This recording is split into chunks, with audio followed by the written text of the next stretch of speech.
Fratelli e sorelle in Cristo, buongiorno.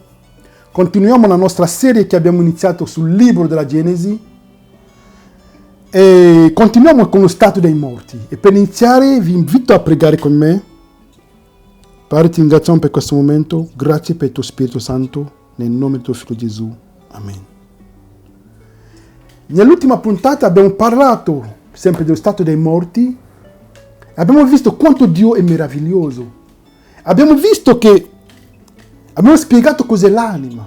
Secondo Genesi 2, versetto 7, vediamo che Dio forma l'uomo dalla polvere, soffia nelle narici un alito vitale e l'uomo divenne un'anima vivente. Quindi l'uomo è un'anima vivente. L'uomo non possiede un'anima vivente. Però ci sono anche il salmista che parlerà dell'anima sua come della sua persona, quando li citerà in altri passaggi, da non confondere. Quando lui dice l'anima mia, significa tutta la sua persona. Quando lui dice l'anima mia glorifica il Signore, non significa che lui ha un'anima a parte, no, e lui è un'anima. Tutto il suo essere glorifica il Signore. Abbiamo visto che la natura, per poter capire cos'è l'anima, abbiamo capito cos'è la natura dell'uomo.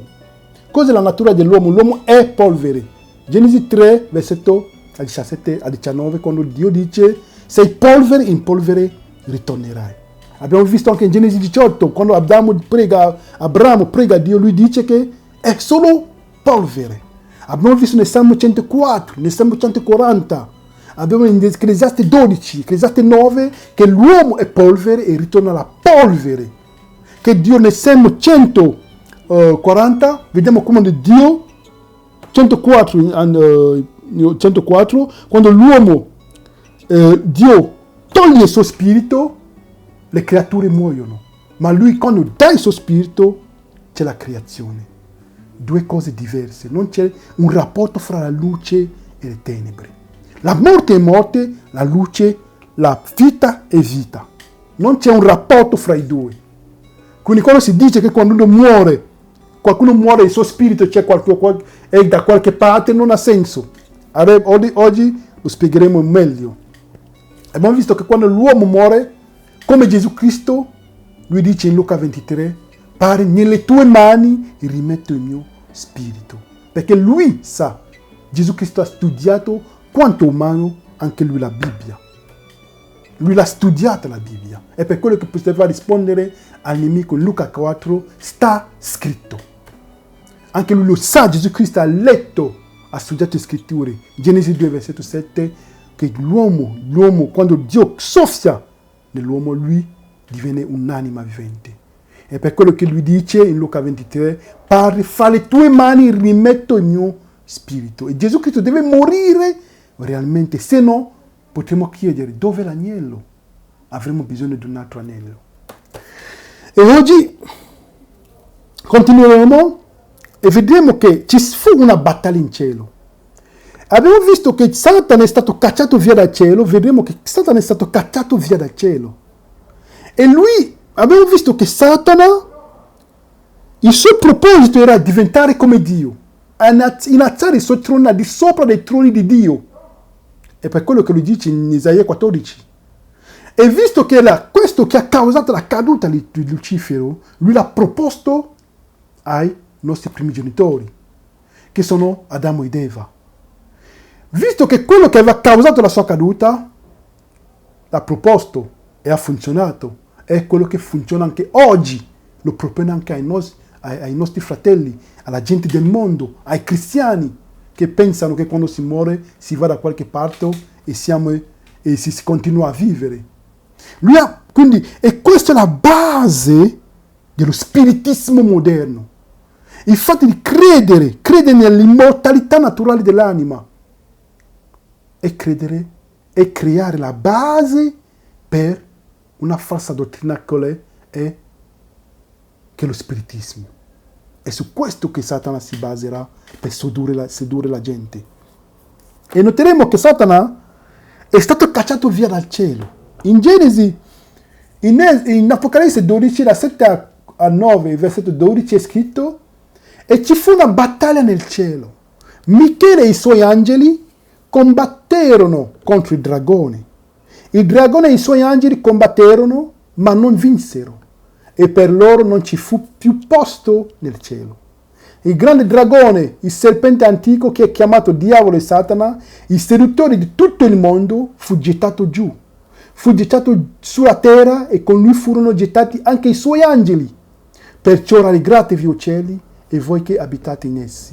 Guai a voi, o terra o mare, perché il diavolo è sceso verso di voi con gran furore, sapendo di aver poco tempo. Noteremo una cosa, è che Satana ha attaccato Adamo ed Eva in cielo. Ha funzionato. Come farà? Attaccherà la Chiesa di Dio sulla terra. Perché il combattimento continua. Ha attaccato anche Gesù Cristo nel deserto. Quindi quanto con noi? Quanto con noi? Quindi lui ci attaccherà anche noi. E lui farà di tutto per passare attraverso quelli che hanno studiato, per quelli che hanno fatto teologia, per prendere la maggior parte della gente, diciamo i pastori, che possiamo dire così fra virgolette, perché noi tutti in realtà siamo un popolo di sacerdoti, siamo tutti chiamati ad esserlo. Quindi vediamo che come farà. Possiamo vedere delle affermazioni e noteremo una cosa, possiamo leggere questo, è che l'immortalità dell'uomo era un principio fondamentale della religione filosofica del platonismo, quindi che è stato adottato dalla Chiesa cristiana. E possiamo notare che questo pastore, Billy Graham, molto seguito, dice una cosa, un pastore predicatore protestante. Lui dice: voi siete un'anima immortale, la vostra anima è eterna e vivrà per sempre. In altri termini, il vostro io reale, la parte di voi che pensa, sente, sogna, aspira, l'ego, la personalità non morirà mai. La vostra anima vivrà eternamente, ma da qualche parte nel mondo, cielo e inferno. Che siamo salvati o persi, c'è un'esistenza cosciente e eterna dell'anima e della personalità.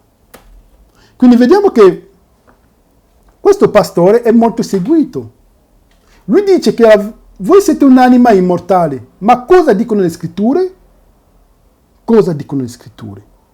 Abbiamo visto che l'anima, che siamo un'anima, non abbiamo un'anima. Questo è il primo inganno. E questo è stato l'inganno di Satana. Voi sarete come Dio. E vediamo che attraverso questo pastore protestante, lui dice che è la stessa parola. È Lucifero che sta parlando qua.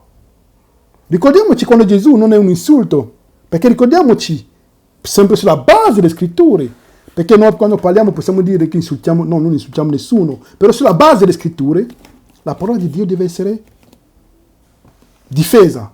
Sulla base delle scritture Gesù Cristo in Giovanni, in Matteo 16, lui dice a Pietro: lontano da me Satana, allontanati da me Satana, perché Pietro non voleva che Gesù andasse a Gerusalemme per morire, perché lui aveva i suoi progetti. Quindi e Gesù Cristo stesso chiama i farisei figli del diavolo, perché loro fanno le opere del diavolo, loro cercano di uccidere Gesù e inganna, e lui dice: il vostro padre è ingannatore, è bugiardo fin dal principio. E lui chiama i farisei figli del diavolo perché loro mentivano, erano bugiardi e cercavano di uccidere Gesù. Quindi se qualcuno, che sia pastore o non pastore, vediamo che un pastore si alza e dice che siamo un'anima immortale. Ma cosa dicono le scritture? Vediamo che sulla base delle scritture questo non sta parlando non sta parlando essendo animato dallo Spirito di Dio. Cosa dicono le scritture? Andiamo insieme, leggeremo questi versetti. In 1 Timoteo 1, versetto 17 è scritto: al Re eterno, immortale, invisibile, all'unico Dio, siano onore e gloria nei secoli dei secoli. Amen.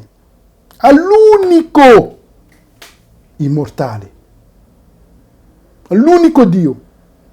Prima Timoteo 6,16. Il solo che possiede l'immortalità e che abita una luce inaccessibile, che nessun uomo ha visto né può vedere. A lui siano onore e potenza eterna.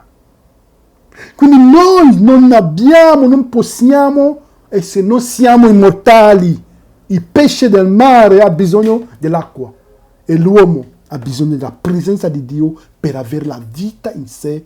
È quello che abbiamo visto l'ultima volta. La prima lezione nella Bibbia che Dio insegna all'uomo è che l'uomo non ha la vita in sé. È per quello che soffia nell'uomo. Primo insegnamento.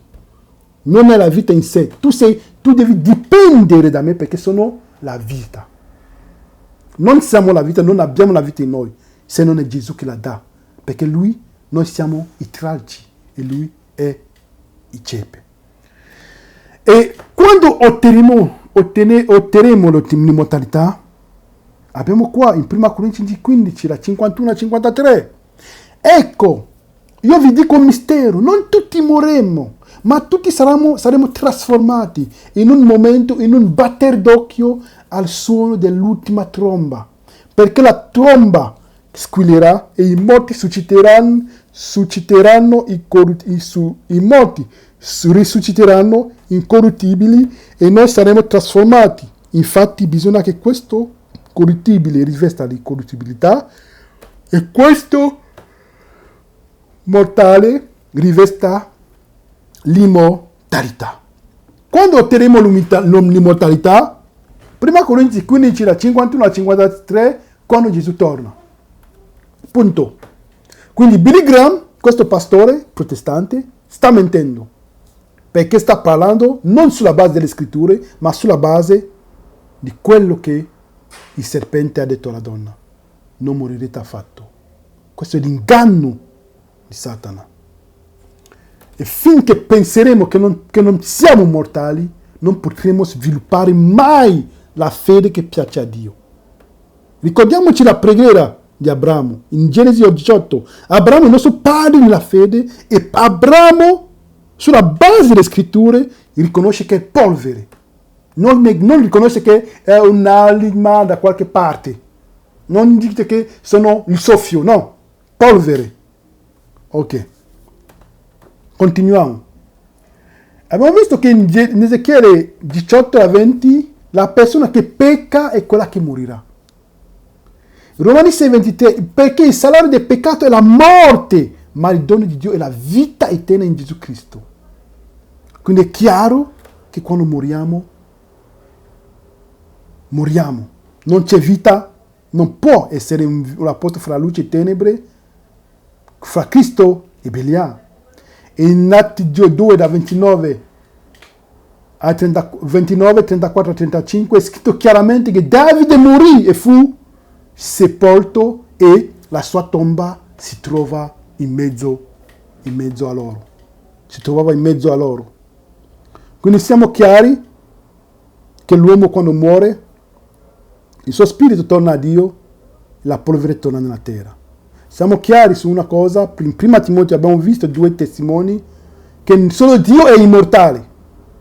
Se predichiamo che l'uomo quando muore non muore, significa che noi stiamo predicando che siamo immortali. Solo Dio è immortale. Noi siamo immortali perché abbiamo bisogno della vita, che è Gesù Cristo. È un po' come una lampada. La lampada per poter dare la luce ha bisogno della corrente. E perché ci sia una corrente c'è bisogno di una sorgente. Quindi Gesù Cristo è la sorgente. La corrente è lo spirito di vita. E noi siamo la lampada. Per poter dare la luce abbiamo bisogno della corrente che è lo spirito di vita. Non abbiamo la vita in noi. Ricordiamoci la piccola meditazione che avevamo fatto sulla creazione. Per quelli che non avevano seguito, abbiamo parlato della creazione. Quando abbiamo fatto il primo capitolo della creazione, abbiamo visto che la luce, la grande luce, luminare, è Gesù Cristo, rappresenta Gesù Cristo che è il sole di giustizia. E il piccolo luminare è la luna. Sappiamo che la luna non può produrre la luce da sé, perché la luna non ha la luce, non è una stella. Però la luce è prodotta dal sole. Nello stesso modo in cui la luna non può produrre la luce da sé, noi possiamo produrre la luce se non rispecchiamo Gesù Cristo. Solo da Gesù Cristo, che è il sole di giustizia, che potremo risplendere la luce e essere la luce del mondo. Così si potrà adempiere a noi la parola che dice: voi siete la luce del mondo. Ricordiamoci, importantissimo, siamo mortali, siamo solo polvere. È per quello che Gesù dice in Giovanni 15: senza di me non potete fare nulla. Nulla. È importante per questa giustificazione per fede, per poter capire la giustizia di Cristo, dobbiamo capire chi siamo noi. Però Gesù Cristo non tiene conto del fatto che siamo solo polvere. Lui viene a morire per noi, per la polvere. Che è l'amore. Lui muore per la polvere. Quindi solo Dio, il mio valore, il mio vero valore, vero, è in Cristo, che ha pagato il prezzo ultimo, il prezzo più grande per poter riscattarci. Quindi, che Dio meraviglioso, che Dio meraviglioso. E potremo continuare, vediamo che Gesù Cristo, come abbiamo detto prima, paragona la morte a un sonno. E possiamo vedere che Giobbe, già in Giobbe 14, da 14 a 15, dice, è scritto: se l'uomo muore, può egli tornare in vita? Aspetterei fiducioso tutti i giorni della mia sofferenza finché cambiasse la mia condizione. Tu mi chiameresti e io risponderei. Tu vorresti rivedere l'opera delle tue mani. Giobbe sa che Gesù Cristo alla fine lo richiamerà alla vita, come ha chiamato la figlia di Jairo, come ha chiamato Lazzaro dalla tomba. Ti richiamerà. Ma Lazzaro era morto. Non è che Lazzaro era da qualche parte e girava. Era morto, il suo spirito era Dio. Però Dio, Gesù Cristo l'ha richiamato, come Giobbe dice: so che mi richiamerai. In Giovanni 5, 28 è scritto: non vi meravigliate di questo, perché l'ora viene in cui tutti quelli che sono nelle tombe udranno la voce e ne verranno fuori. Quelli che ne hanno operato bene in risurrezione di vita, quelli che hanno operato male in risurrezione di giudizio. Quindi noi ascolteremo la voce di Gesù Cristo. E ricordiamoci in Giovanni 11 a 14, quando Gesù Cristo chiama Lazzaro e Lazzaro esce dalla tomba. E quello che crea a volte problemi è la parabola di Enrico e Lazzaro. Noi non tratteremo la parabola di Enrico e Lazzaro oggi. Per poter guadagnare in tempo, faremo uno studio solo su quella parabola, perché ci sono tante cose da dire. Però dovremo, la parabola si trova in Luca 16, da 19 a 25. E vi daremo solo degli spunti per poter studiare bene la parabola. Prima di tutto, per poter studiare una cosa, è la parabola. Non è una storia, è una parabola. Quindi per poter studiare una parabola bisogna tenere in conto che è una parabola. Seconda cosa, il contesto. Terza cosa, poniamoci anche delle buone domande. Dovremmo prendere questa parabola alla lettera? Notiamo alcuni dettagli. Il ricco non ha un nome quando invece il povero ha un nome. Lazzaro. Il povero quando muore viene portato dagli angeli nel seno di Abramo, quando invece il ricco è sepolto. Quindi, come potete vedere allo schermo, ho scritto questa domanda. Quelli che morirono prima di Abramo, in quale grembo erano stati portati? Bella domanda. Perché sono quelli che dicono quando si muore si va nel grembo di Abramo. Quale grembo di Abramo? E quelli che sono morti prima di Abramo, dove sono andati? È una parabola. Terza cosa, non è chiaro che se il povero era giusto o onesto nella sua vita per meritare la vita eterna. Non è manifestato il frutto dello spirito. L'unica cosa che si dice è che era povero, come se bastasse essere povero per meritare la vita eterna. Quindi questa parabola sembra sopportare l'idea del prezzo e della punizione subito dopo la morte, sembra sopportare lo stato cosciente dei morti, la comunicazione fra vivi e morti, la comunicazione fra paradiso e inferno, l'esistenza dell'inferno, il prezzo dei poveri è il paradiso, il seno di Abramo, e il prezzo dei ricchi è l'inferno. Dobbiamo notare una cosa, è che Dio è escluso dalla conversazione. Ci sono piccole cose da tenere in conto quando studiamo quella parabola, fratelli e sorelle. E poi per quelli che avranno delle domande potete scriverci in portatori di luce 7@gmail.com. E notiamo bene, per poter ben studiare bene come abbiamo detto, tenere conto del contesto, perché si parla del povero, si dice che il ricco era ricco e il povero era povero, poi si trova l'uno in paradiso e l'altro in inferno. Non si dice se il ricco era veramente ricco oppure faceva del male, non si dice, no.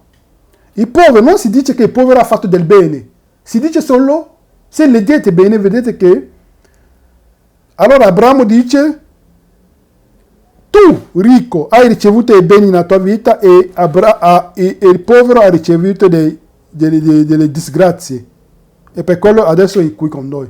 Ma basta questo per essere salvati? No, lì si capisce bene il contesto in cui Gesù parla, perché lui parla ai farisei che loro pensavano che bastasse essere ricco per essere salvati, che perché qualcuno era ricco significa che era benedetto da Dio, quindi che la sua salvezza era ovvia. Ma non è così, leggete bene. Quindi aspettiamo le domande, oppure aspettiamo le domande per poter chiarire un po' questo con voi, e faremo comunque uno studio solo su quello. E l'unica cosa che vedremo di questa parabola è l'unica domanda alla quale cercheremo di rispondere con i versetti è questa, è di sapere se quando moriamo abbiamo un prezzo. Perché sembra che quando il ricco muore va all'inferno e il povero ha un prezzo. Ma quando si ottiene il prezzo?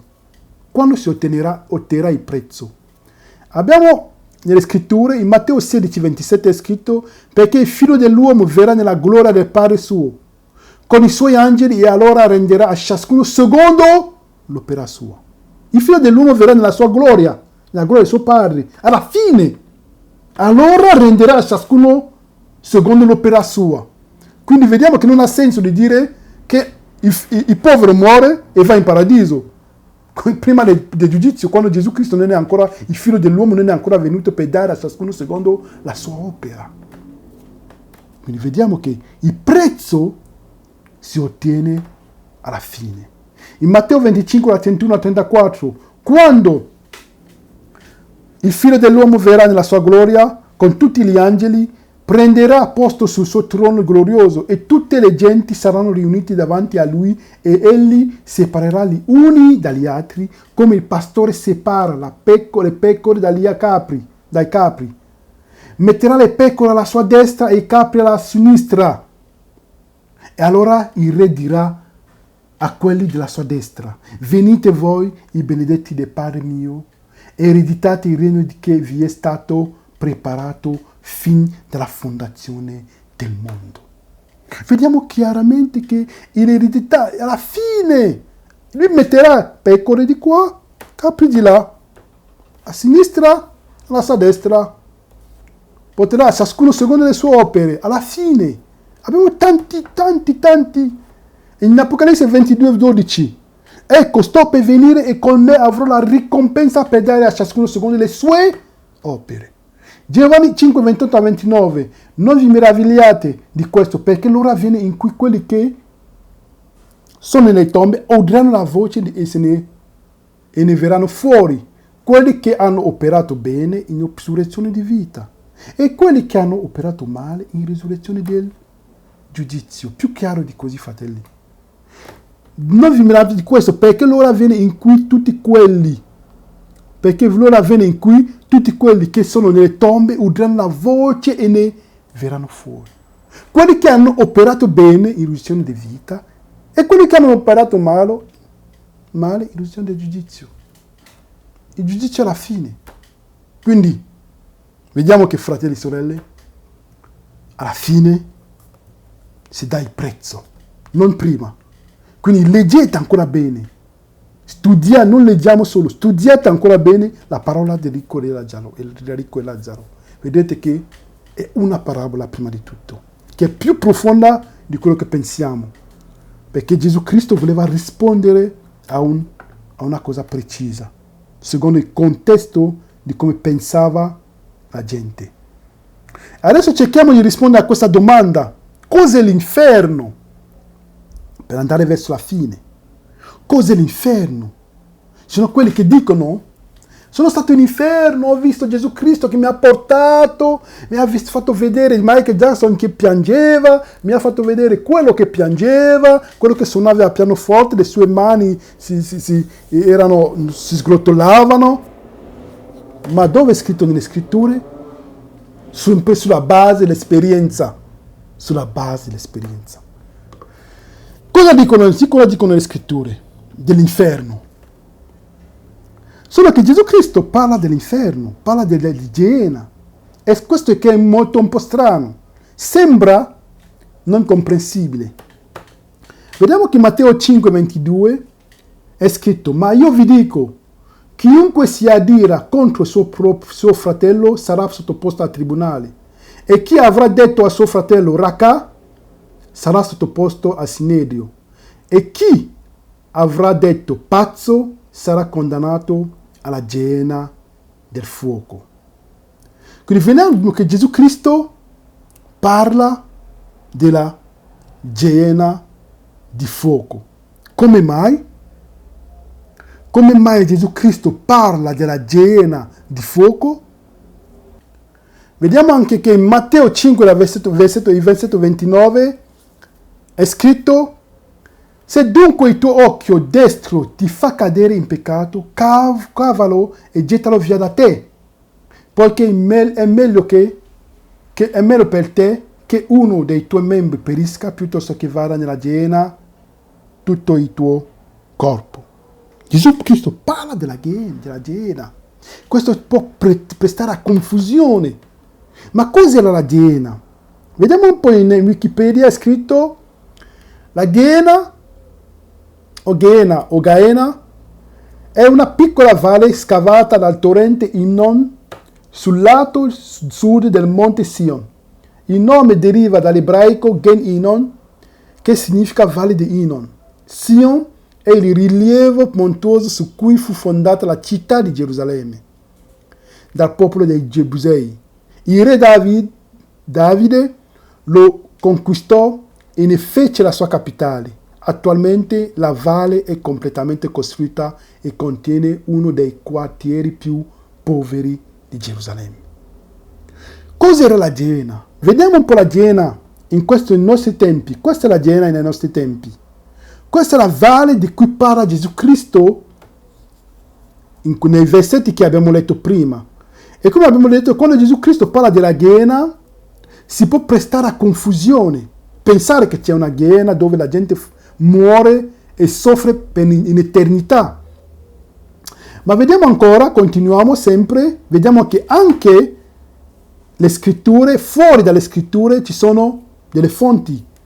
E prima di entrare nelle scritture leggiamo un po' questo. In Wikipedia è scritto: nella valle di Hinnom i re di Giuda, Acaz e Manasseh venerarono il dio Moloch, al quale dopo essere stati massacrati i bambini venivano bruciati per olocausti. Potete vedere questo in Seconda Cronache 28 da 1 a 3, 33 da 1 a 6, Geremia da 7, 31 a 32, 32 e 35. Per bocca del profeta Geremia, Dio predisse che nella valle di Hinnom, dove i bambini erano stati immolati e bruciati, i cadaveri degli ebrei sconfitti durante la guerra sarebbero stati bruciati in massa. In Geremia 7 è scritto, predetto: Il re Giosia voleva quindi sopprimere qualsiasi forma di devozione non diretta verso Yahweh sul suo territorio. Per impedire che simili pratiche continuassero in futuro, distrusse il luogo in cui si praticava il culto idolatrico e lo scaricò più correttamente dove bruciava un fuoco continuo. Ciò che la Bibbia dice di Gen concorda con l'idea tradizionale di una fonte rabbinica e di altro tipo. La valle di Inon è diventata il sito utilizzato per lo smaltimento dei rifiuti da Gerusalemme. Dobbiamo notare, fratelli, queste sono le fonti extrabibliche, prima di andare nella Bibbia per vedere se quello che è stato scritto lì concorda con quello che è nella Bibbia. Vediamo che anche l'archeologia e tutto ci parla, sono testimoni di Gesù Cristo. Quindi questa valle in realtà permetteva i sacrifici di bambini, di umani, a Dio Moloch. E questa valle, Dio dirà da profeta Geremia, predirà da profeta Geremia in Geremia 7, che questa valle sarebbe stato usato per bruciare i corpi dei cadaveri degli ebrei. E da questa tradizione, da un fuoco che brucia sempre, dove si bruciano delle immondizie, è da lì che viene la concezione, secondo la tradizione, dell'inferno. E vedremo cosa significa inferno, in quale lingua. Gehenna, sono sinonimi quando Gesù Cristo parla di Gehenna, di un fuoco. Quindi vediamo che è una tradizione e che questa valle l'abbiamo visto che esiste oggi dove ci sono delle case. Ma però da dove viene da questo? Si bruciavano i bambini che erano sottoposti, quelli che erano offerti a Dio Moloch. Possiamo vedere in Levitico 18:21 quando Dio dice: non darai i tuoi figli perché vengano offerti a Moloch e non profanerai il nome del tuo Dio, io sono il Signore. Anche in Geremia 7 era stato detto già qui, dal 30 al 32, come abbiamo visto: i figli di Giuda hanno fatto ciò che è male ai miei occhi, dice il Signore, hanno collocato le loro abominazioni nella casa sulla quale è invocato il mio nome per contaminarla. Hanno costruito lì altri luoghi di Tofet nella valle del filo di Inon, per bruciarvi nel fuoco i loro figli e le loro figlie. 23. Perciò ecco, i giovani vengono, dice il Signore, che non si dirà più Tofet nella valle del filo di Inon, ma la valle del massacro, e per mancanza di spazio si seppelliranno i morti a Tofet. È quello che abbiamo visto in Wikipedia. Vediamo anche questo in questa diapositiva. In seconda cronache 28 da 1 a 3, bruciò i profumi nella valle di Ben Inon e fece passare per il fuoco i suoi figli. Acaz aveva 20 anni quando cominciò a regnare e regnò 16 anni a Gerusalemme. Egli non fece ciò che è giusto agli occhi del Signore. Cosa fece? Vediamo che è da questo che viene questa tradizione, fratelli. E con anni e anni questo pensiero diventerà come una dottrina. Allora si pensa, quando si muore, si va da qualche parte in un inferno. Quando in realtà la parola inferno da dove viene? Abbiamo visto alla stessa radice di Gehenna. In ebraico, nel Vecchio Testamento, è scritto Gehinnom, Sheol. In greco è Hades, Enom. Il Nuovo Testamento in greco è Hades e Gehenna. In latino infemus. In italiano inferi. Gehenna, inferos.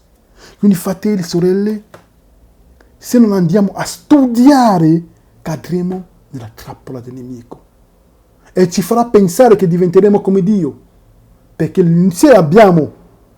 se pensiamo che abbiamo un'anima che non è mortale, penseremo che diventeremo come Dio. E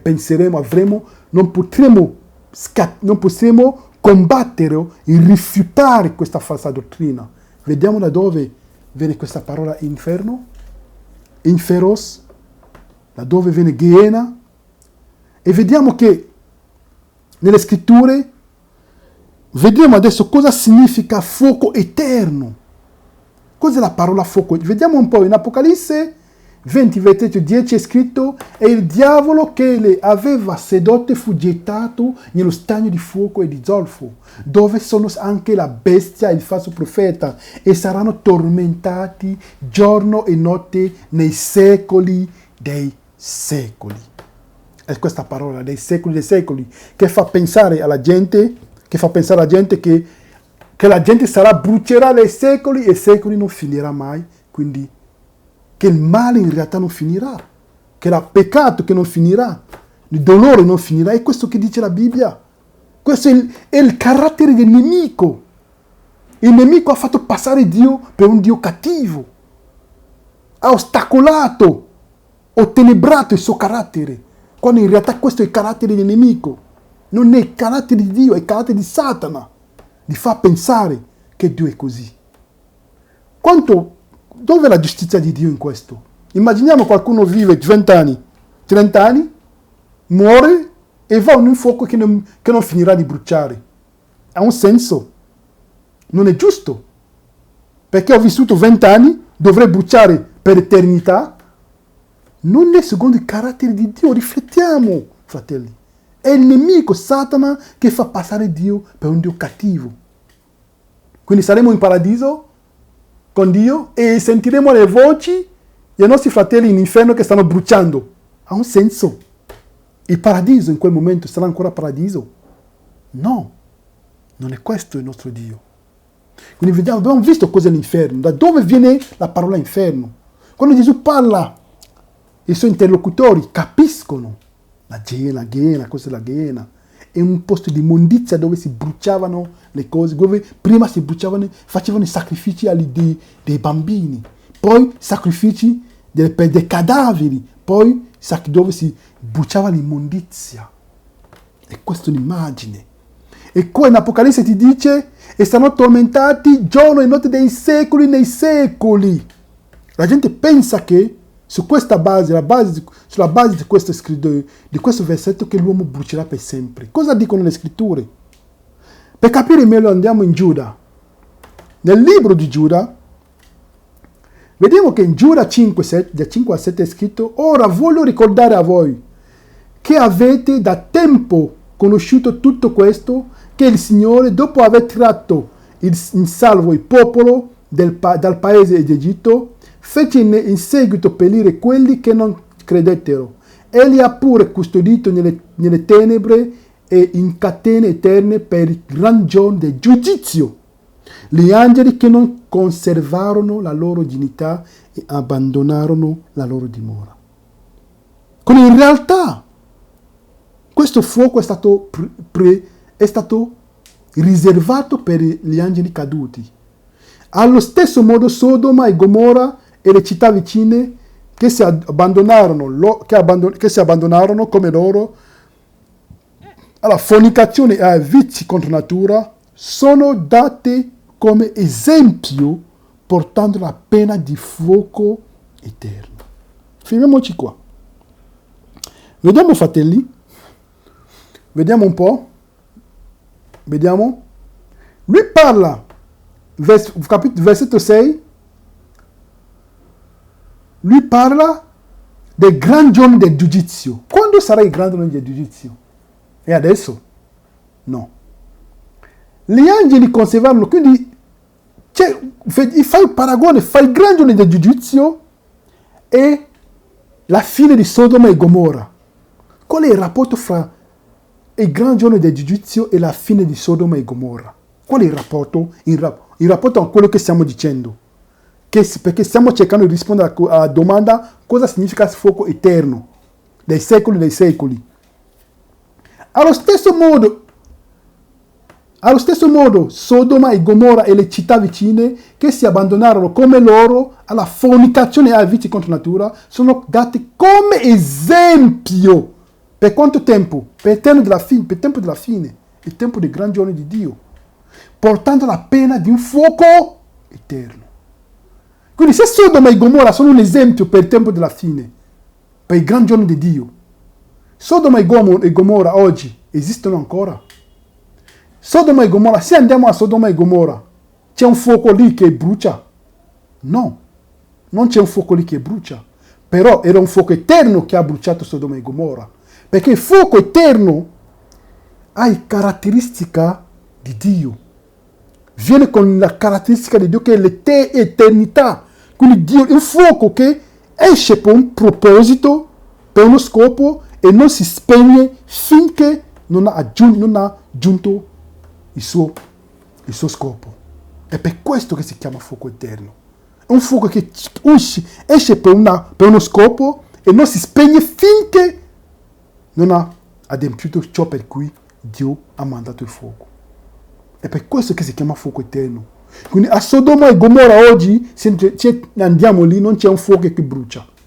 E vediamo che Sodoma e Gomorra sono citati come esempio per il tempio del giudizio. Non so se ci siamo capiti. E vediamo qua che in Ezechiele 28, da 18 a 19 è scritto: con la moltitudine delle tue iniquità, con la disonestà del tuo commercio, tu hai profanato i tuoi santuari.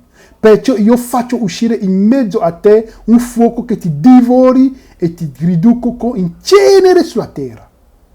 In presenza di tutti quelli che ti guardano, tutti quelli che ti conoscevano tra i popoli, restano stupefatti al vederti. Tu sei diventato oggetto di terrore e non esisterai mai più. Questa è la sentenza di Satana.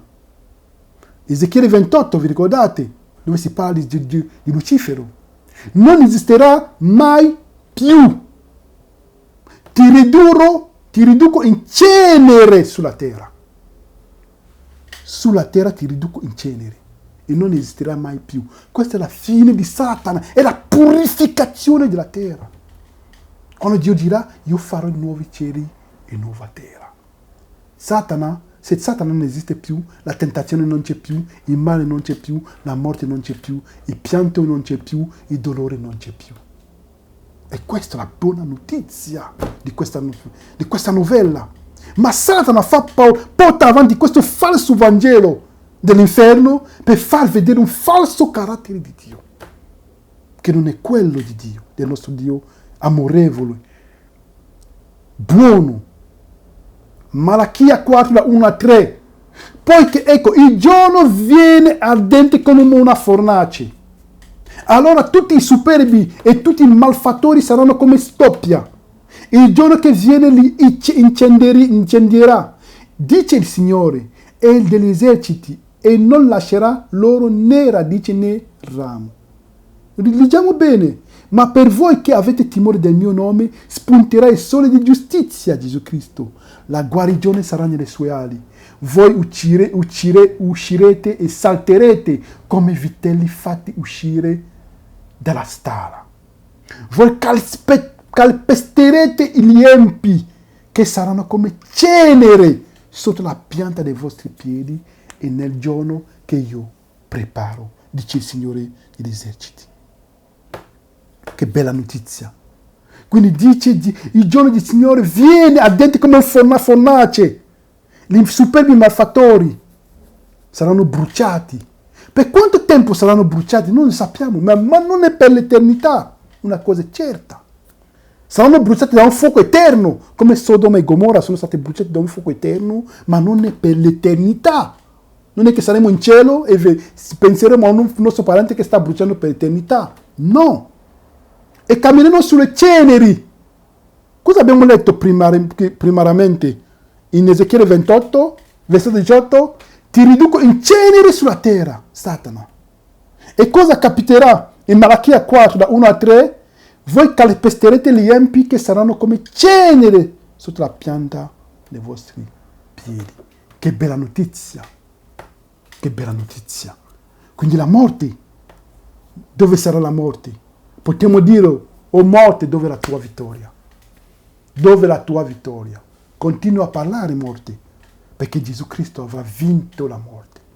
E allora la più bella notizia è questa, fratelli.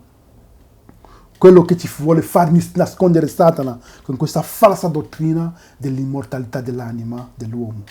Apocalisse 21 da 1 a 2 e 4. Io poi vidi un nuovo cielo e una nuova terra, poiché il primo cielo e la prima terra erano scomparsi e il mare non c'era più. E vidi la santa città, la nuova Gerusalemme, scendere dal cielo da presso Dio, pronta come una sposa adorna per il suo sposo.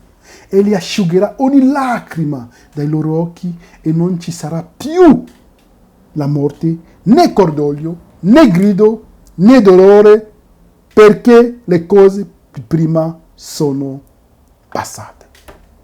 Che bella notizia! Questa bella notizia Satana ti la vuole nascondere.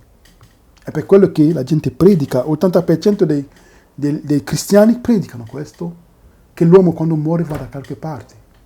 Non va da nessuna parte, torna alla polvere, lo spirito torna a Dio aspettando il giudizio. Abbiamo visto che alla fine che ci sarà il premio. Gesù metterà alla sua destra le pecore, alla sinistra i capri. Lui dirà, vieni nella mia gloria, e darà a ciascuno secondo le sue opere. Alla fine, non adesso. Quindi, un'altra cosa per poter leggere bene e studiare bene la parabola del ricco e Lazzaro di cui abbiamo parlato, che è importantissima.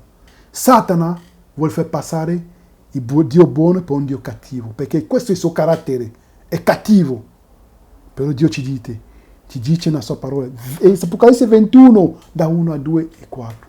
Non ci sarà più né dolori, né pianti, né morte, né grido, perché le cose di prima sono passate.